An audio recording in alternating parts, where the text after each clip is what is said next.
بسم الله الرحمن الرحيم.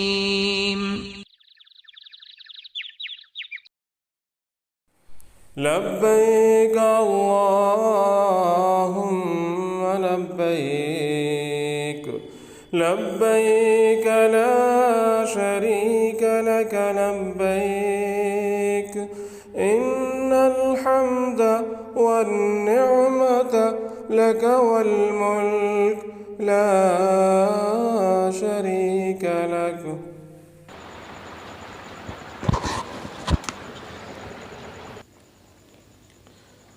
السلام علیکم ورحمۃ اللہ وبرکاتہ. امید ہے آپ سبھی لوگ خیر و عافیت کے ساتھ ہوں گے.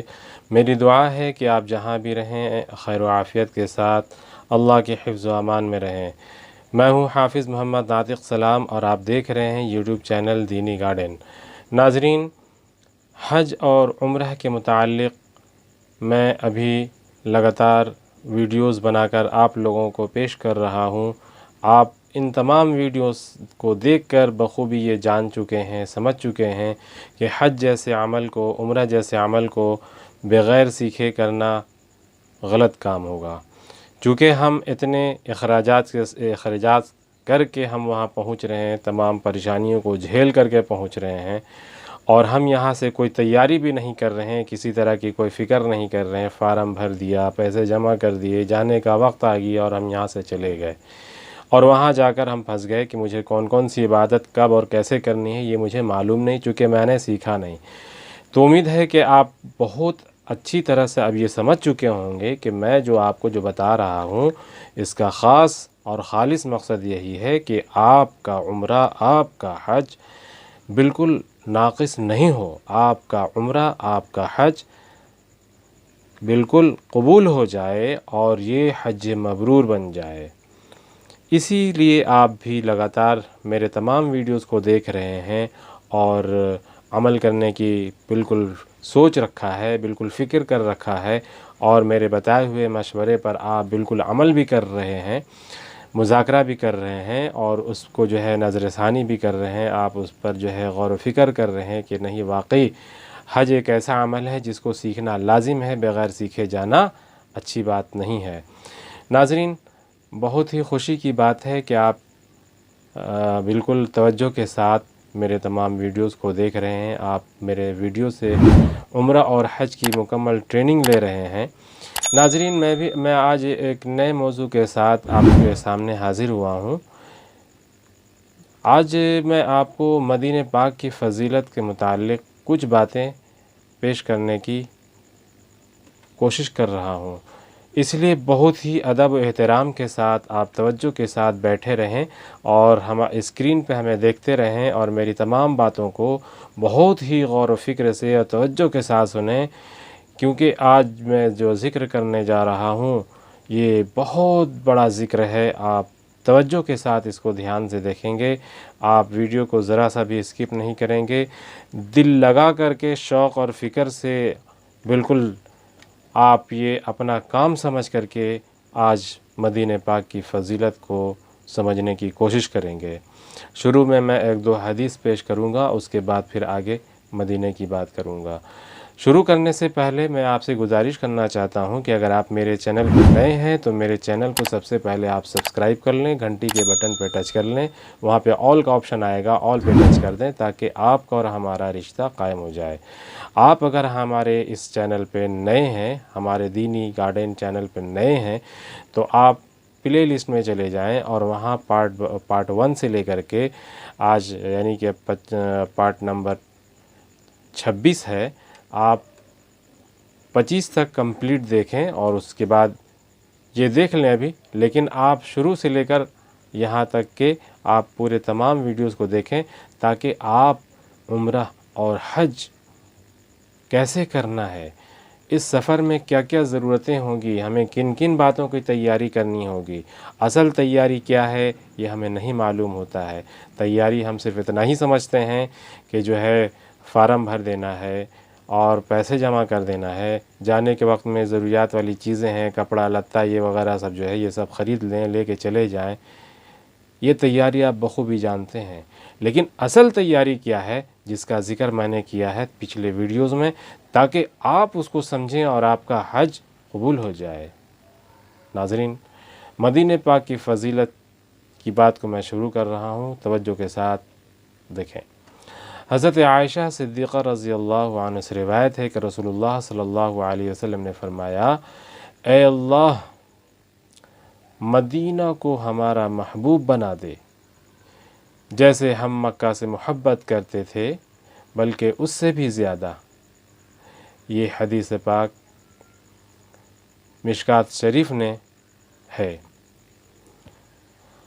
حضرت ابو ہریرہ رضی اللہ عنہ سے روایت ہے کہ رسول اللہ صلی اللہ علیہ وسلم نے فرمایا، ابراہیم علیہ السلام نے آپ سے مکہ کے لیے دعا کی تھی، میں آپ سے مدینہ کے لیے دعا کرتا ہوں، وہ بھی اور اتنے ہی اور بھی۔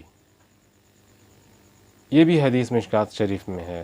حضرت انس رضی اللہ عنہ سے روایت ہے کہ حضور اکرم صلی اللہ علیہ وسلم جب سفر سے تشریف لاتے اور مدینہ کی وادیوں کو دیکھتے تو مدینہ کی محبت کی وجہ سے سواری تیز کر دیتے تھے۔ حضرت یحییٰ بن سعید رضی اللہ عنہ سے روایت ہے کہ رسول اللہ صلی اللہ علیہ وسلم نے فرمایا، روئے زمین میں کوئی جگہ ایسی نہیں ہے جہاں مجھ کو اپنی قبر ہونا مدینہ سے زیادہ پسند ہو۔ یہ بات آپ 3 مرتبہ ارشاد فرمائی ہے اور یہ حدیث مشکات شریف میں ہے۔ آئیے مدینہ پاک کی کچھ باتیں کر لوں۔ یاد رکھیں، مدینہ پاک کی حاضری انتہائی سعادت کی بات ہے اور بہت سی برکات کے حصول کا ذریعہ ہے۔ یہاں آپ کا مسائل سے تو سابقہ نہیں پڑے گا، البتہ مدینہ کے قیام کے تعلق سے چند باتوں کا خیال رکھنا نہایت ہی ضروری ہے۔ مدینہ پاک پہنچ کر وہاں بہت ہی ادب و احترام کے ساتھ رہیں، وہاں کی بے ادبی محرومی کا سبب ہوتی ہے۔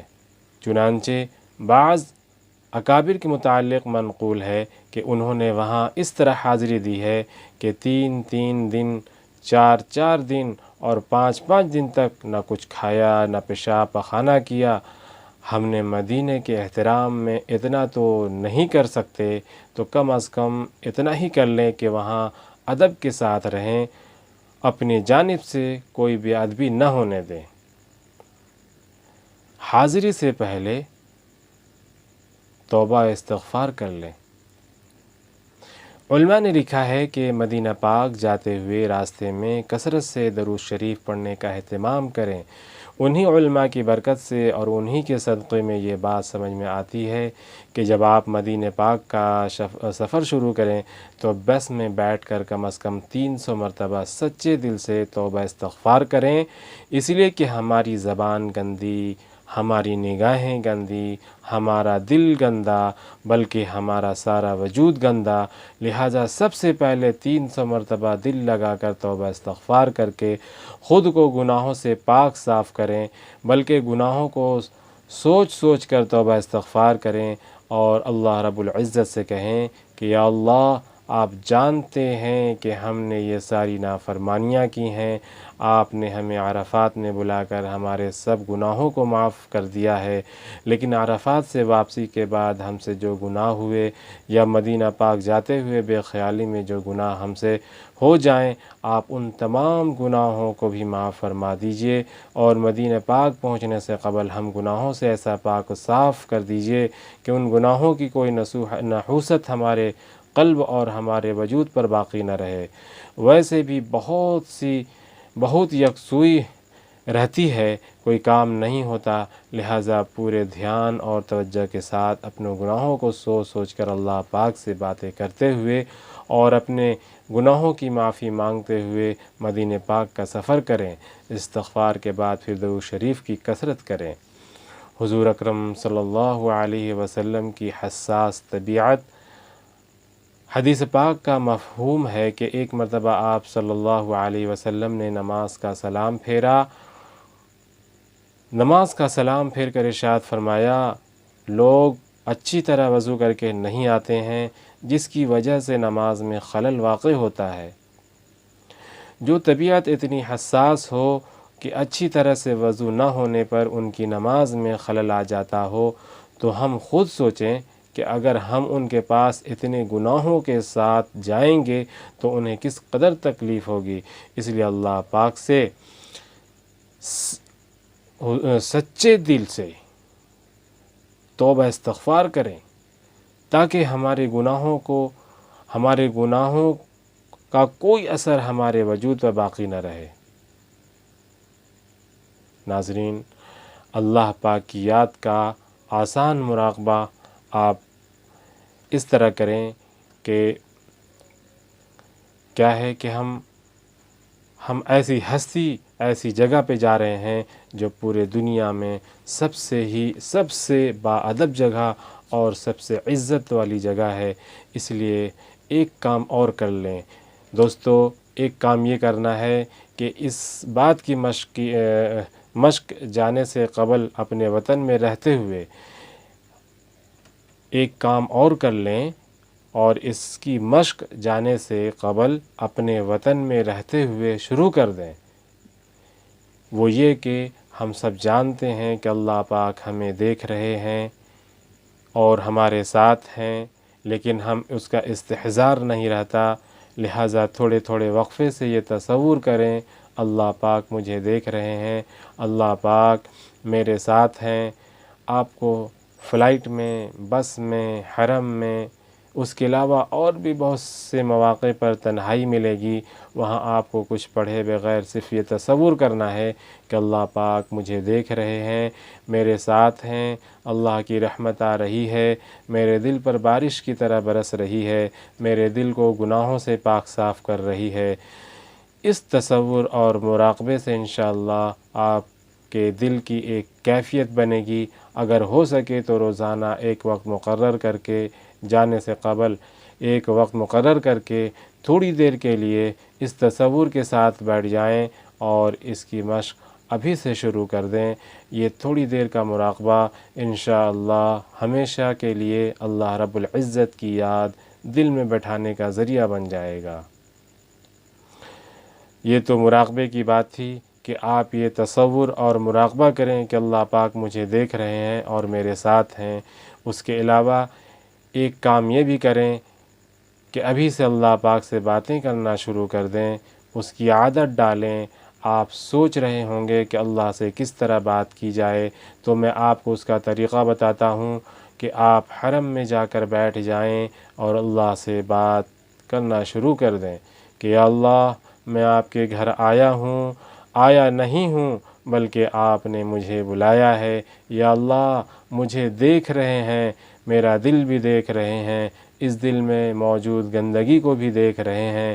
آپ دیکھ رہے ہیں کہ اس دل میں سب کچھ ہے مگر آپ نہیں ہیں۔ یا اللہ، میں آپ کے دربار میں آیا ہوں، اس امید کے ساتھ آیا ہوں کہ آپ بڑی سخی ہیں، بڑے کریم ہیں، بڑے داتا ہیں، آپ سے زیادہ عطا کرنے والا کوئی نہیں ہے۔ یا اللہ، آپ نے دیکھ لیا کہ میں نے اس دل میں مخلوق کو بسا رکھا ہے، ڈھیر ساری گندگیوں کو بھر رکھا ہے۔ یا اللہ، میں جانتا ہوں کہ آپ پاک ہیں اور پاک جگہ ہی رہتے ہیں، اتنی گندگیوں کے ہوتے ہوئے آپ میرے دل میں نہیں آ سکتے۔ میں ایسا نہیں ہوں کہ آپ مجھے مل جائیں، لیکن یا اللہ، میں آپ کو پانے کی خواہش رکھتا ہوں، آپ کو پانا چاہتا ہوں، آپ کا ہو جانا چاہتا ہوں۔ یا اللہ، میں اس لائق کہاں تھا کہ آپ کے گھر آتا، یہ تو آپ نے اپنے کرم سے مجھے اپنے دربار میں بلایا ہے۔ یا اللہ، جب آپ نے اپنے کرم سے ہی بلا ہی لیا ہے تو اب مزید کرم یہ بھی کر دیجئے کہ آپ مجھے مل جائیے، مجھے گناہوں سے پاک صاف کر دیجئے، میرے دل پہ لگے گناہوں کے دھبوں کو دھو دیجئے، میرے دل کو نورانی بنا دیجئے اور اس دل کو اپنا مسکن بنا لیجئے۔ میرے دل میں آ جائیے، بس جائیے، میرے دل میں سما جائیے۔ یا اللہ، آپ مجھے اپنی پسند کا بنا لیجئے۔ یا اللہ، میں یہاں آپ سے آپ کو مانگنے آیا ہوں، آپ کو پانے آیا ہوں، آپ مجھے مل جائیے، اپنا بنا لیجئے اور پھر ساری زندگی اپنا ہی بن کر جینے کی توفیق دے دیجئے۔ اسی طرح آپ اپنی زبان میں جس طرح بھی چاہیں اللہ پاک سے بات کریں اور ان سے سوال کریں۔ جب بات کرنا شروع کریں تو خود اللہ رب العزت آپ کی رہبری کریں گے اور آپ کو بات کا ڈھنگ سکھلائیں گے۔ جب بھی بات شروع کریں تو سب سے پہلے اپنے گناہوں کا اعتراف کریں، سچے دل سے معافی مانگیں، پھر اللہ پاک کی خوب تعریف کریں، پھر نبی کریم صلی اللہ علیہ وسلم پر درود شریف پڑھیں۔ یہ بھی جان لیں کہ اللہ پاک سے بات کرنے کے لیے ہاتھ اٹھانا ضروری نہیں ہے، آپ بغیر ہاتھ اٹھائے بھی اللہ پاک سے بات کر سکتے ہیں، مانگ سکتے ہیں۔ اسی طرح جب مدینہ پاک جانا ہو تو راستے میں بھی اس تصور کے ساتھ کچھ دیر تک اللہ پاک سے باتیں کرتے جائیں، پھر اس کے بعد درود شریف پڑھنا شروع کریں۔ مدینہ پاک جانے سے پہلے میں آپ کو ایک مشورہ دینا چاہتا ہوں کہ مدینہ پاک جانے سے پہلے سیرت مبارکہ ضرور پڑھیں۔ دوستو، ناظرین، جانے سے قبل آپ صلی اللہ علیہ وسلم کی سیرت مبارکہ ضرور پڑھ کر جائیں، کیونکہ اب تک ہم جس طرح درود پاک پڑھا کرتے تھے ہمیں وہاں اس طرح درود نہیں پڑھنا، بلکہ اس تصور کے ساتھ درود پاک پڑھنا ہے کہ ہم اپنا یہ درود حضرت محمد صلی اللہ علیہ وسلم کو سنا رہے ہیں، نیز درود پاک پڑھتے ہوئے آپ صلی اللہ علیہ وسلم کے زندگی کے حالات و واقعات پر ایک تصوراتی نگاہ ڈالتے جائیں۔ مثلا جب آپ صلی اللہ علیہ وسلم دنیا میں تشریف لائے تو یتیم تھے، صلی اللہ علیہ نبی الامی وسلم، یتیم اور غریب سمجھ کر کسی دودھ پلانے والی نے آپ کو ہاتھ نہیں لگایا، سب منہ پھیر کر چلی گئیں، صلی اللہ علیہ نبی الامی وسلم۔ دائی حلیمہ رضی اللہ عنہ آئیں، انہیں کوئی نہ ملا تو پھر کسے لے گئیں؟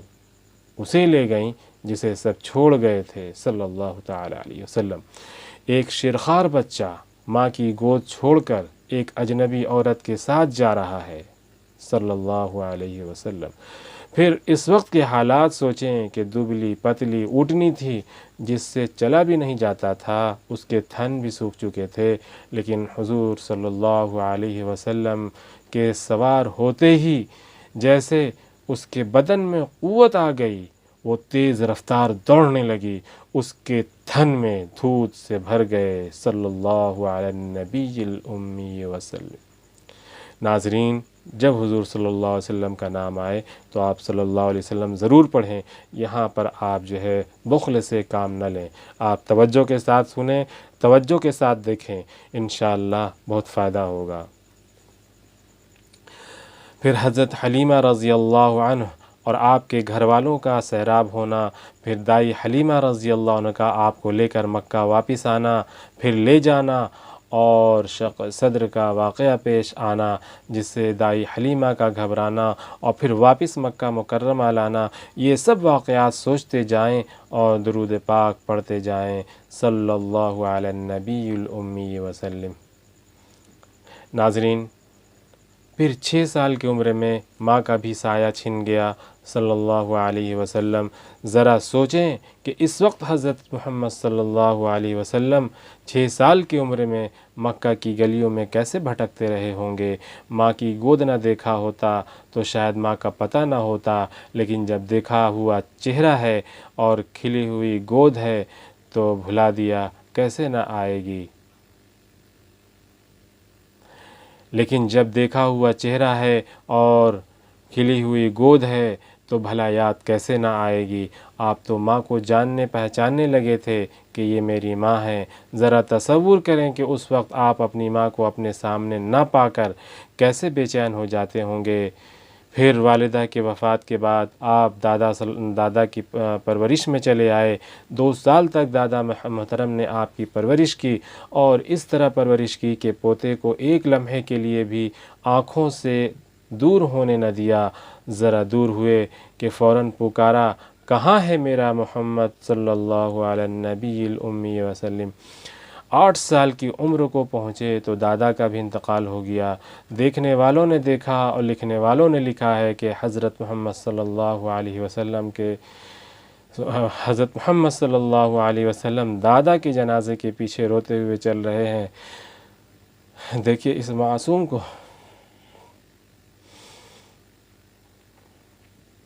معصوم کو بچپن ہی سے کتنے دکھوں میں ڈالا گیا اور اس پر غم اور الم کے کیسے کیسے پہاڑ بچپن ہی میں ٹوٹتے رہے، اور اس طرح ان واقعات کو سوچ سوچ کر درود پاک پڑھتے رہے۔ پھر آپ کا غار حرا میں جانا اور وہاں گھنٹوں نہیں بلکہ کئی کئی دنوں اللہ پاک کی یاد میں بیٹھنا، سوچتے رہے اور حضور صلی اللہ علیہ وسلم کی یاد کے ساتھ درود پاک پڑھتے رہیں صلی اللہ علیہ وسلم۔ پھر حضرت جبرائیل علیہ السلام کا پہلی مرتبہ وحی لے کر آنا اور آپ کو اس قدر بھیجنا کہ آپ کو اپنی جان کا خوف ہونے لگا، اس وقت بھی آپ کو بہت تکلیف پہنچی۔ سوچیں اور درود پاک پڑھیں صلی اللہ علیہ وسلم۔ پھر آپ کا گھبراتے ہوئے حضرت خدیجہ رضی اللہ عنہ کے پاس آنا اور ان سے چادر اڑھانے کے لیے کہنا، پھر حضرت خدیجہ رضی اللہ عنہ کا آپ کو تسلی دینا، پھر نبوت ملنے کے بعد آپ کا لوگوں کو اللہ کی طرف بلانا اور دین کی دعوت دینا، جواباً لوگوں کا آپ کے ساتھ ترش روئی سے پیش آنا۔ ذرا سوچیں کہ اس کے بعد آپ کو کن کن حالات کا سامنا کرنا پڑا۔ سوچتے رہیں اور درود پاک پڑھتے رہیں۔ پھر آپ کا اہل مکہ سے مایوس ہو کر طائف کا سفر کرنا کہ شاید وہ لوگ بات مان جائیں گے، پھر طائف کے حالات، اہل طائف کی طرف سے تکلیفوں اور اذیتوں کا پہنچنا، سوچیں اور درود پاک پڑھیں۔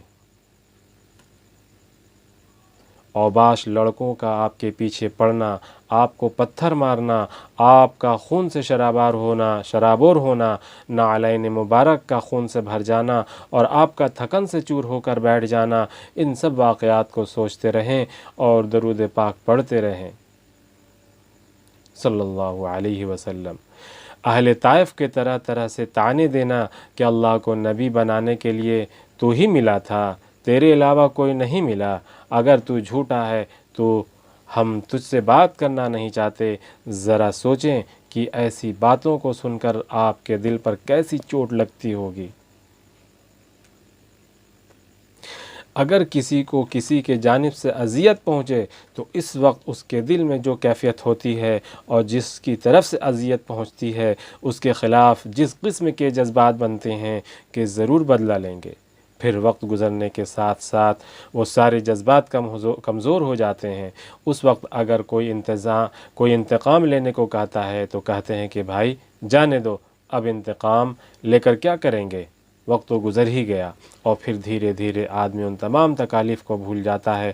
لیکن یہاں یہ معاملہ نہیں ہے، یہاں یہ حال ہے کہ سارے زخم تازہ ہیں، ان زخموں سے خون بہہ رہا ہے، اور اس قدر بہا کہ نعلین مبارک خون سے بھر چکے ہیں، اور آپ زخموں سے چور ہو کر بالکل نڈھال حالت میں ایک جگہ بیٹھ گئے ہیں صلی اللہ علیہ وسلم۔ اس حال میں آپ سے پوچھا جا رہا ہے کہ میرے محبوب بتائیے میں ان کے ساتھ کیا معاملہ کروں۔ آپ اللہ رب العزت کو بطور خاص اس واقعہ کا حوالہ دیں کہ یا اللہ اس وقت حضرت نبی کریم صلی اللہ علیہ وسلم کے جو جذبات تھے اور جس شدت تکلیف کے باوجود آپ نے ان ظالموں کے ساتھ شفقت و رحم کا معاملہ کیا تھا، یا اللہ آج میں آپ کو آپ کے محبوب کے انہی جذبات کا واسطہ دیتا ہوں کہ آپ ان جذبات کا کچھ حصہ مجھے بھی عطا فرما دیجئے، اور میرے دل میں بھی امت کے لیے ایسی ہی شفقت و ہمدردی پیدا فرما دیجئے، اور مجھے تا زندگی امت کے ساتھ ایسا ہی سلوک کرنے کی توفیق دے دیجئے۔ جب کبھی ایسا موقع آئے تو ہم اپنی ذات کے لیے کبھی کسی سے بدلہ نہ لیں، بلکہ ہمیشہ معاف کرنے والے اور درگزر کرنے والے بنیں۔ اسی طرح پھر ہجرت کا سفر سوچیں اور درود پاک پڑھتے رہیں۔ پھر آخر میں حضرت نبی کریم صلی اللہ علیہ وسلم کے دنیا سے تشریف لے جانے کے واقعہ کا تصور کریں کہ آپ کا آخری وقت ہے، کچھ ہی لمحوں بعد آپ اس دنیا سے تشریف لے جانے والے ہیں۔ آپ کوئی معمولی انسان نہیں ہیں بلکہ دو جہاں کے سردار ہیں، اور حال یہ ہے کہ اس سردار کے انتقال کے وقت ان کے گھر میں چراغ جلانے کے لیے تیل تک موجود نہیں ہے۔ الغرض درود پاک پڑھتے ہوئے پوری سیرت پاک پر ایک طائرانہ نظر ڈالتے جائیں اور دل کی حضوری کے ساتھ آقا کو یاد کرتے ہوئے درود پاک پڑھتے جائیں صلی اللہ علیہ وسلم۔ اس کے بعد آپ مدینہ پاک پہنچ جائیں تو روضہ پاک پر حاضری سے پہلے آپ کو کس طرح حاضر ہونا ہے ملاحظہ فرمائیے۔ روضہ پاک پر کس طرح حاضر ہوا جائے اس تعلق سے بھی میں آپ کو چند باتیں بتانا چاہتا ہوں۔ اس سلسلے میں آپ کو کچھ معمول بتا دوں بزرگوں کا بھی، شاید آپ کو اس سے کچھ نفع ہو جائے۔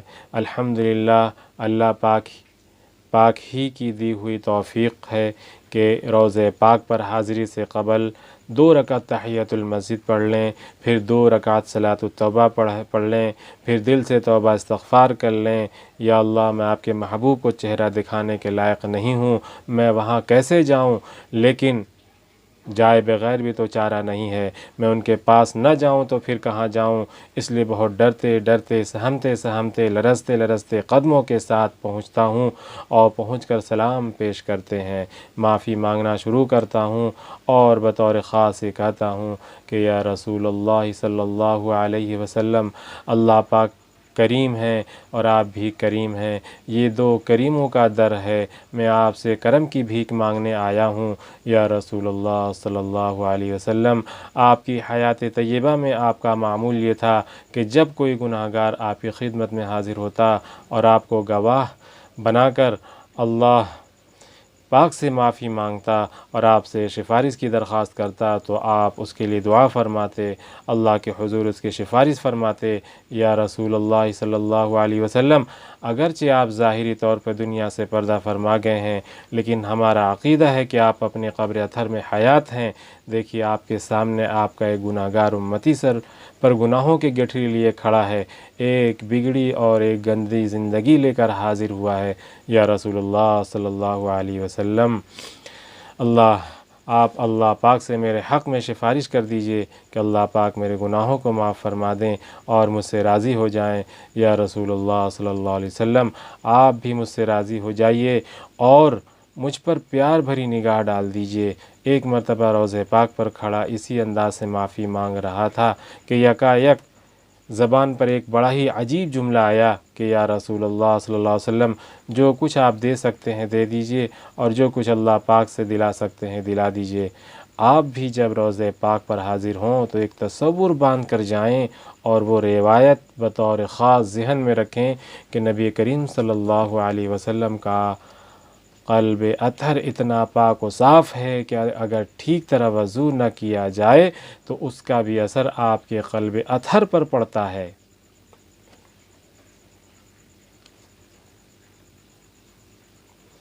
اگر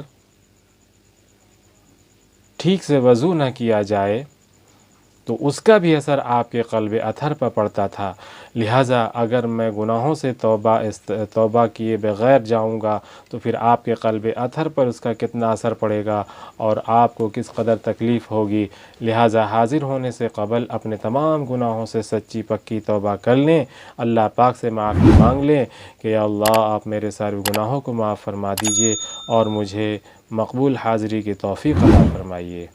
جب آپ اس کیفیت کے ساتھ حاضر ہوں گے اور اس توبہ استغفار کرنے کے بعد حاضر ہوں گے تو انشاءاللہ اللہ پاک آپ کو مقبول حاضری کی توفیق نصیب فرمائیں گے۔ حاضری سے قبل ان اعمال کا کرنا فرض یا واجب نہیں ہے، لیکن ہمیں اس طرح حاضر ہونے سے بڑا نفع ہوتا ہے۔ جانے والے تو ایسے ہی چلے جاتے ہیں، مدینہ پہنچے اور پہنچتے کے ساتھ اٹھے پٹھے چل دیے، لیکن میں نے جو باتیں بتائی ہیں اگر اس طرح آپ کرتے ہیں تو انشاءاللہ بہت نفع ہوگا۔ اور میں آپ کو ایک بات بتا دوں کہ ہم لوگ دنیا میں اپنے ملک میں، اپنے شہر میں، اپنے محلے میں، اپنے رشتہ دار میں، اپنے جو خاص قریب ہوتے ہیں، جب ہم ان کے ہاں کہیں جاتے ہیں تو ہم ان کے لیے کچھ تحفہ لے کر کے جاتے ہیں، مٹھائی کی شکل میں، پھل کی شکل میں، کچھ نہ کچھ ضرور ہم اپنے قریبی رشتہ دار کے ہاں جن سے زیادہ انسیت ہوتی ہے ہم ان کے ہاں جاتے ہیں تو کچھ نہ کچھ تحفہ ضرور لے کے جاتے ہیں۔ میں آپ سے گزارش کرتا ہوں کہ آپ حضور پاک صلی اللہ علیہ وسلم کے روضہ اطہر پر جب حاضری دیں تو آپ بھی ایک تحفہ لے کر کے جائیں۔ یہ تحفہ کیا ہے؟ یہ تحفہ ہے، یہ بہت بڑا تحفہ ہے، یہ ایسا تحفہ ہے، یہ ایسا تحفہ ہے جس کے بارے میں آپ نے نہیں سوچا ہوگا۔ یہ تحفہ اگر آپ کے چہرے انور پر، آپ کے چہرے مبارک پر داڑھی نہیں ہے تو آپ ابھی سے، آج سے داڑھی چھوڑ دیں اور عورت بننے کی کوشش نہ کریں، مرد بن کر کے جائیں۔ مرد کی پہچان اللہ تبارک و تعالیٰ نے الگ بنائی ہے۔ مرد کے چہرے پر بال ہے، اس بال کا نام داڑھی ہے۔ داڑھی رکھ کر آپ حضور صلی اللہ علیہ وسلم کے دربار میں حاضر ہوں، یہ ان کے لیے تحفہ ہوگا۔ اور آپ کو اگر نہیں معلوم ہے تو میں بتا دوں، یہ داڑھی کا رکھنا بہت بڑی سنت ہے، اس سے بڑی کوئی سنت نہیں ہے، بہت مجاہدے والی یہ سنت ہے، اور یہی ایک واحد سنت ہے، اس کے علاوہ کوئی سنت نہیں ہے جو آپ کے ساتھ، آپ کے جسم کے ساتھ قبر میں جائے گا۔ باقی جتنے اعمال ہیں، جتنے آپ کے پاس، جتنے آپ نے کیے ہیں اعمال، جتنے آپ نے سنت پر جو بھی آپ نے اعمال دنیا میں کی، یہ سب کے سب کھلے گا، یہ حشر کے میدان میں کھلے گا۔ یہ نام اعمال میں جو آپ کا لکھا رہا ہے، یہ جو دونوں لکھ رہے ہیں، یہ سب کے سب وہاں کھلنے جا رہا ہے۔ یہ تب جتنی سنتوں کو آپ نے ادا کیا، جتنی سنتوں پہ آپ نے زندگی گزاری ہے، جن باتوں کو اپنے زندگی میں داخل کیا تھا، ان باتوں پر آپ زندگی گزار رہے تھے، یہ سارے سنت آپ کو وہاں دکھے گا، وہاں نظر آئے گا آخرت میں۔ لیکن یہ واحد سنت ہے جو داڑھی آپ کے ساتھ، آپ کے جسم کے ساتھ قبر میں بھی جائے گا۔ لہٰذا آپ یہ تحفہ لے کر حضور پاک صلی اللہ علیہ وسلم کے سامنے حاضر ہوں، عورتوں والی شکل میں حاضر نہیں ہوں، مردوں والی شکل میں۔ اللہ تبارک و تعالیٰ نے جس طرح سے مردوں کو بنایا، ٹھیک اسی طرح سے آپ بن کر جائیں۔ اگر آپ کو میری بات بری لگ رہی ہو تو معذرت، لیکن حقیقت ہے جو میں آپ کو بتا رہا ہوں۔ چلیے میں آگے بات کرتا ہوں۔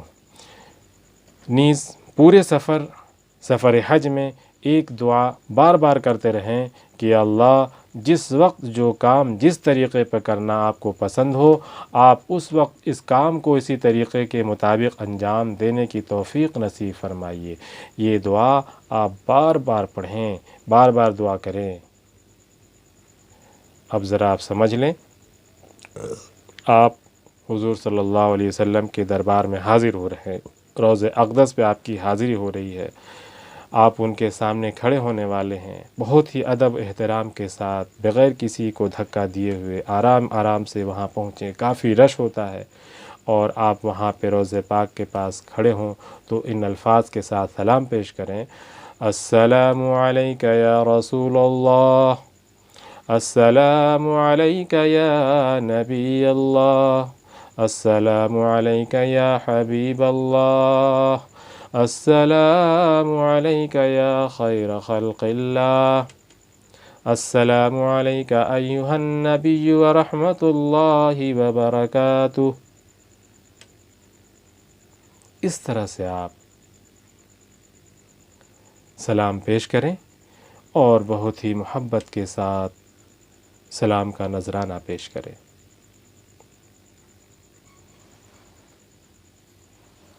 ناظرین، آپ اس طرح سے آپ مدینہ پاک کی حاضری سے قبل ان تمام باتوں کو، میں نے جو آج باتیں کی ہیں، آج آپ اس ویڈیو کو 2 بار 3 بار ضرور دیکھیں تاکہ آپ کو پوری بات اور اچھے سے سمجھ میں آ سکے۔ چونکہ آج میں نے جو آپ کے ساتھ میں بات کی ہے، بہت ہی خاص بات کی ہے، بہت ہی مجرب باتیں ہیں۔ آپ کو بھلے مجرب لگے یا نہ لگے، میں سمجھتا ہوں کہ یہ بہت ہی کامیاب کام کی باتیں ہیں۔ آپ اس طرح سے آپ اپنے آپ کو بالکل ادب کے ساتھ اور بالکل جو ہے نرم انداز میں، نرم گفتگو، جس طرح سے آپ صلی اللہ علیہ وسلم پوری زندگی آپ نے جو ہے اپنی امت کے لیے کس طرح سے گزارا، اس کو سوچتے ہوئے آپ یہ تمام باتوں پر آپ عمل کرتے ہوئے آپ وہاں زیارت کریں۔ اور بھی بہت ساری جگہیں ہیں زیارت کی، انشاءاللہ میں وہ اگلے ویڈیو میں بتاؤں گا۔ اور اب تک جو میں نے باتیں کی ہیں، انشاءاللہ اس میں سے آپ کو ضرور کوئی بات پسند آئی ہوگی۔ اگر کوئی بات پسند آئی ہے تو میرے اس ویڈیو کو لائک کریں اور اپنے تمام دوستوں کو شیئر کریں تاکہ وہ بھی جانیں کہ حضور پاک صلی اللہ علیہ وسلم کے در پر روض اقدس پر کس طرح سے حاضر ہونا چاہیے، حاضر ہونے سے پہلے اپنے آپ کو، اپنے تصورات کو کیسے بدلنا چاہیے، اس طرح سے آپ اپنے دوستوں کو بھی شیئر کر دیں۔ اور اگر ابھی تک آپ نے میرے چینل کو سبسکرائب نہیں کیا ہے تو ابھی آپ چینل کو سبسکرائب کریں، لائک بھی کریں اور اپنے دوستوں کو شیئر کریں۔ اور اس چینل کے بارے میں ان تمام عازمین کو جو حج میں جانے والے ہوں، آج جانے والے ہوں، اس بار جانے والے ہوں، جب بھی جانے والے ہوں، عمرہ میں جانے والے ہوں، اس چینل کے بارے میں ان لوگوں کو بتائیں تاکہ وہ بھی عمرہ اور حج کو پوری طرح سے سمجھ سکیں، سیکھ سکیں اور سیکھ کر کے جائیں، اور اصل اس کا جو ہے جو لطف ہے وہ ملے اور اصل جو فائدہ ہے وہ ملے۔ ایسا نہ ہو ہم چلے جائیں اور ہم پوری محنت کر رہے ہیں، سب کچھ کر رہے ہیں اور مجھے مزدوری پوری نہیں مل رہی ہے۔ اس لیے آپ میرے اس عمل کو اپنے ان لوگوں تک بھی پہنچا دیجیے۔ اسی کے ساتھ میں آج اپنی بات مکمل کرتا ہوں، ملتا ہوں ایک نئے ویڈیو میں انشاءاللہ ایک نئے موضوع کے ساتھ۔ تب تک مجھے دیجیے اجازت۔ السلام علیکم ورحمۃ اللہ وبرکاتہ۔